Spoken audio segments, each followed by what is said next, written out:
Outlaw found a preacher's daughter, left for dead in the desert, with buzzards already circling. But Jake Morrison was running from God himself, and the last thing he needed was a reminder of everything he'd lost his soul trying to forget. Jake Morrison had been riding for 3 days straight, pushing his horse harder than any animal should endure. Behind him, somewhere in the dust and blazing heat, a posse might still be hunting him down. Ahead lay nothing but more desert, more emptiness, more miles between him and the bank in Tucson, where he'd killed 2 men for money he'd already blown through. That's when he saw the buzzards. 4 of them, diving from the sky like black devils toward something hidden behind a bunch of barrel cactus. In this country, buzzards meant death, and death meant the kind of trouble Jake didn't need. But his horse was dying beneath him, foam dripping from its mouth, sides heaving like busted bellows. He needed water, needed shade, needed to rest before the animal dropped dead and left him walking through hell with nothing but his guns and his sins. Behind the cactus, he found the wagon. What was left of it anyway.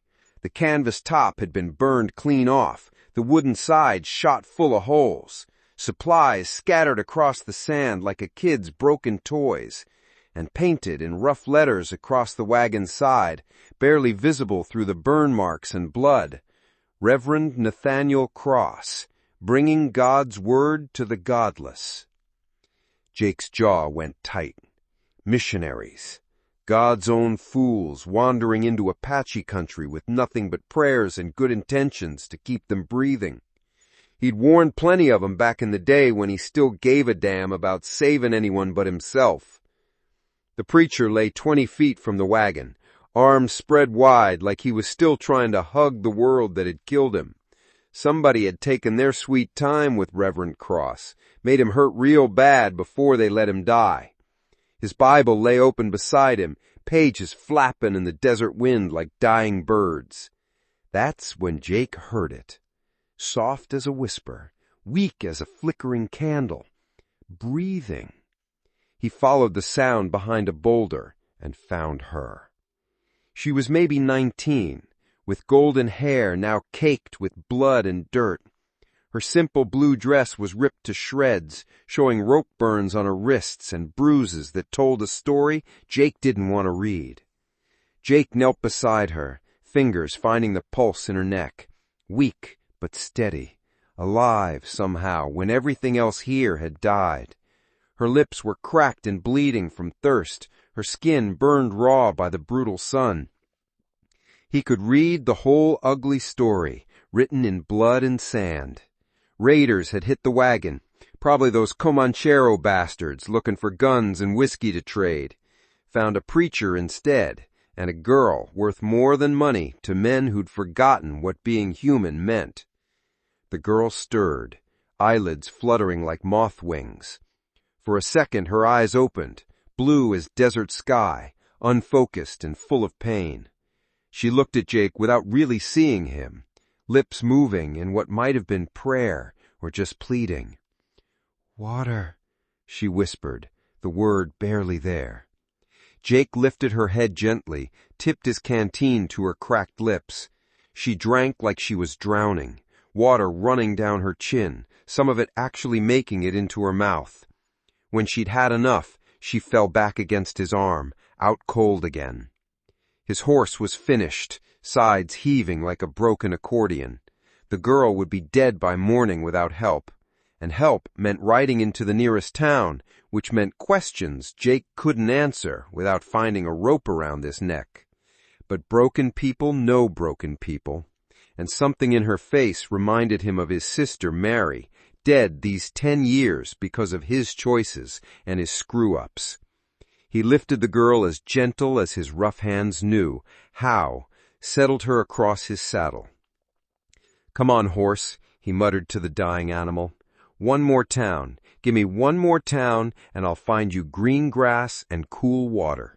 Will Jake get Sarah to safety before it's too late? Subscribe to Tony Tells Tales for more stories from the frontier, and tell us in the comments where you're watching from. The horse took a step, then another. carrying two damaged souls towards whatever passed for salvation in this God-forsaken country. They traveled through the afternoon heat, Jake walking beside his dying horse while the girl drifted in and out of consciousness. Every step was borrowed time, every mile a prayer Jake didn't think he had the right to make. The sun beat down like God's own hammer. Just as the sun touched the western mountains, painting the sky the color of old blood, Jake saw the town. Cedar Falls, if the beat-up sign could be trusted. Nothing but a dusty main street, a few buildings that looked ready to give up their fight against the wind, and a church steeple that pointed toward heaven like it was accusing somebody. The few people on the street stopped to stare as Jake led his stumbling horse down Main Street. He could feel their eyes taking in everything, his tied-down guns, his hard face, the unconscious girl draped across his saddle. In a town this small, strangers meant trouble, and trouble meant questions. Dr. Fletcher's office sat between the general store and a saloon that had seen better days. Jake pushed through the door without knocking, the girl limp in his arms, blood from her wound staining his shirt. "Doc!" Jake called into the empty front room. "Got someone dying here." Dr. Fletcher appeared from the back room, an old man with gentle hands and eyes that had seen too much suffering to judge anyone too harshly. He took one look at the girl and pointed toward a cot in the corner. "What happened to her?" Fletcher asked, already moving to check her wounds. "Found her in the desert," Jake said, which was true enough. Raiders hit her family's wagon. Fletcher worked in focused silence, cleaning wounds, checking for broken bones, listening to her breathing with the skill of a man who'd patched up plenty of people. Jake stood by the window, watching the street, hand never far from his gun. Trust didn't come easy to men who lived by violence. "She'll live," Fletcher said finally, "beat up, dried out, but nothing that won't heal with time and care. Girl's got more fight in her than she looks." That's when her eyes opened fully for the first time since he'd found her. Sarah Cross looked around the strange room, taking in the medical supplies, the clean white sheets, the bearded stranger standing by the window like some guardian angel carved out of violence. "Where am I?" she whispered, her voice like dry leaves. "Cedar Falls," Jake said, not moving from his spot. "Doc Fletcher's place. You're safe." Recognition hit her blue eyes, followed right away by pain that went deeper than her physical wounds. She remembered now. The attack, the screaming, her father's voice calling her name as they dragged him away from the burning wagon. "Papa," she said, the word breaking like glass. "Where's my father?" Jake looked at Dr. Fletcher, who nodded gravely. Someone had to tell her, and it might as well be the man who'd found the body. "I'm sorry," Jake said quietly. "He didn't make it." The silence that followed was complete. Sarah stared at the ceiling, tears running down her cheeks in steady streams, but she made no sound.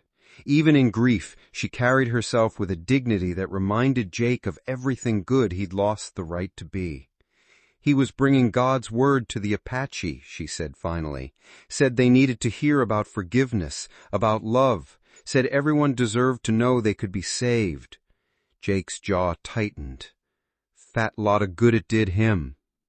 She turned to study Jake's face, seeing the scars and hardness, the guns that hung from his belt like promises of violence. Any decent woman should have been scared. Any preacher's daughter should have seen him for what he was, everything her father had preached against. Instead, she said, "You saved me. Why?"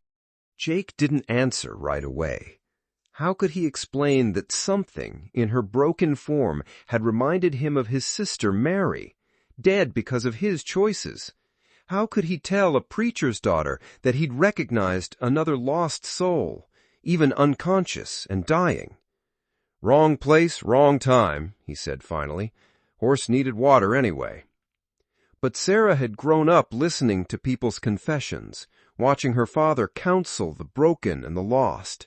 She could see past Jake's walls to the hurt underneath, the guilt that aided him like poison. "What's your name?" she asked softly. Jake Morrison.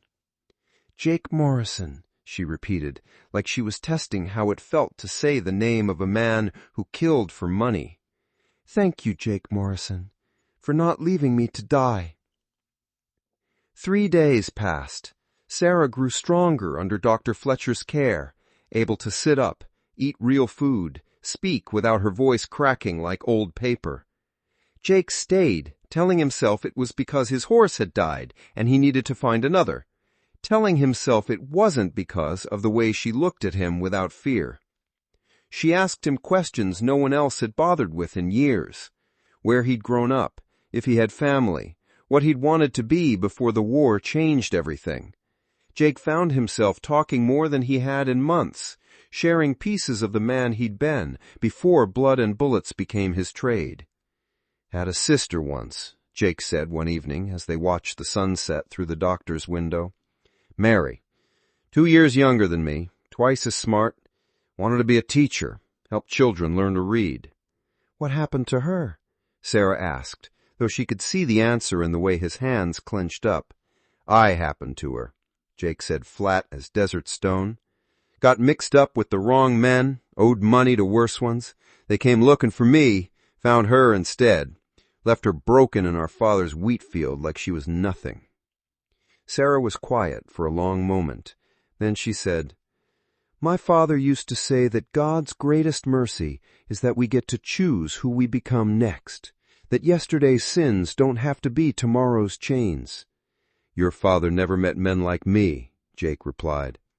My father met all kinds of men, murderers, thieves, men who thought they were beyond saving. He said the only sin that can't be forgiven is giving up on forgiveness. The next morning, Dr. Fletcher brought word that shattered their fragile peace. A posse had ridden into town asking questions about a stranger with a dying horse and hard eyes. Jake Morrison's name had been mentioned. Rewards had been discussed. Jake strapped on his guns, checked his ammunition, prepared to do what he'd done a dozen times before, run. But this time felt different. This time he was leaving behind more than just another town. I have to go, he told Sarah, who sat up straighter in her bed, color draining from her cheeks. Because of me, she said, because you saved me. Take me with you, Sarah said, the words surprising them both. Jake stared. You're a preacher's daughter. I'm a wanted man. You don't belong in my world. My world died with my father. I have nothing left here but memories and a grave I can't even visit. At least with you, I'd be alive. Jake wanted to say yes, more than he'd wanted anything in years. But wanting and doing were different things, and Sarah Cross deserved better than a life running from town to town, always looking over her shoulder. You don't know what you're asking. Life on the run, never staying anywhere long, never knowing if today's the day they catch up. That's no life for someone like you. Someone like me, Sarah stood up, steady on her feet for the first time since he'd found her. Someone whose father was tortured to death. Someone who was left to die in the desert. I'm stronger than I look, Jake Morrison, and I'm tired of being helpless. They left Cedar Falls in the pre-dawn darkness. Jake on a new horse, bought with money he'd been saving for Mexico. Sarah riding behind him on a gentle mare Dr. Fletcher had insisted they take. The old doctor had asked no questions, just pressed a bag of medical supplies into Sarah's hands and told them to be careful. They rode south through country that was beautiful and deadly in equal measure. Redstone canyons, endless sky, silence so complete it felt like the world holding its breath. Sarah proved tougher than Jake had expected, never complaining about the heat or the long hours in the saddle. At night they made small fires and shared stories that neither had told anyone else. Sarah spoke of her childhood moving from mission to mission, watching her father try to save souls that didn't want saving. Jake talked about the war, about choices that seemed right at the time but looked like sin in the cold light of memory. "You're not what I expected," Sarah said one evening as they sat by their dying fire. "What did you expect?" "Monster," she said simply. "Man without conscience or soul. But you have both. They're just buried under a lot of pain." When she leaned against him, her head finding the hollow of his shoulder, Jake felt something he'd thought was dead forever. Not just desire, but tenderness. Not just want, but the need to protect something precious. Their first kiss happened naturally, like sunrise after the longest night. Her lips were soft against his, tasting of hope and possibility. For a moment, Jake Morrison forgot he was a killer and remembered what it felt like to be a man. But peace never lasted long for men like Jake. On the fourth day, dust appeared on the horizon behind them. The posse had found their trail, and there was nowhere left to run. The desert stretched endlessly in all directions, offering no cover, no escape. "How many?" Sarah asked, shading her eyes against the sun. "Too many," Jake replied, checking his weapons. "Too many." Jake looked at Sarah, at this woman who'd somehow made him remember what goodness felt like, what hope tasted like. She deserved better than dying in the desert beside a man who'd never learned to be anything but violence. "There's a mission about 10 miles south," Jake said. "Franciscan monks, good men. They'll take you in, help you start over." "What about you?" Sarah asked, though she already knew the answer. "I'm done running," Jake said simply.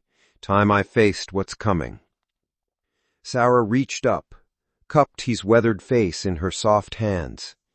"My father was right about forgiveness," she said, "and he was right about you. You are worth saving, Jake Morrison, even if you can't save yourself." Jake kissed her one last time, tasting salt tears and infinite regret. Then he pointed his horse toward the approaching dust cloud and rode to meet his past, leaving Sarah to find her future with the monks who would teach her that some kinds of love transcend death itself. The desert sun climbed higher, painting the sky the color of redemption, and somewhere behind him Sarah Cross began to pray for the soul of the man who'd saved her life by sacrificing his own. 6 months later, at the Mission San Xavier, Sister Sarah tended the garden her father would have loved. She wore simple brown robes now, her golden hair covered, her hands busy with healing herbs and growing things.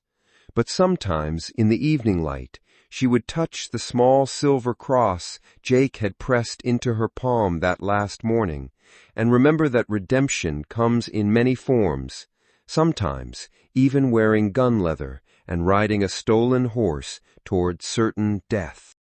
And so ends the tale of Jake Morrison and Sarah Cross, an outlaw who found redemption through love and a preacher's daughter who discovered that salvation sometimes comes riding out of the desert wearing gun leather.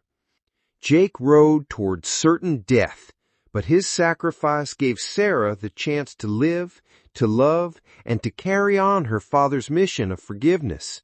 Sometimes the greatest act of love is knowing when to let someone go. If this story touched your heart like it did mine, hit that subscribe button and ring the bell so you never miss another tale from Tony Tells Tales. And don't forget to tell us in the comments where you're watching from. Whether you're in the wide open plains or a bustling city, every viewer brings their own piece of America to these stories. What'd you think of Jake's choice? Would you have done the same? Drop your thoughts below. I love hearing from fellow lovers of the Old West. Until next time, may your trails be clear and your water sweet. This is Tony, and thanks for letting me tell you a tale.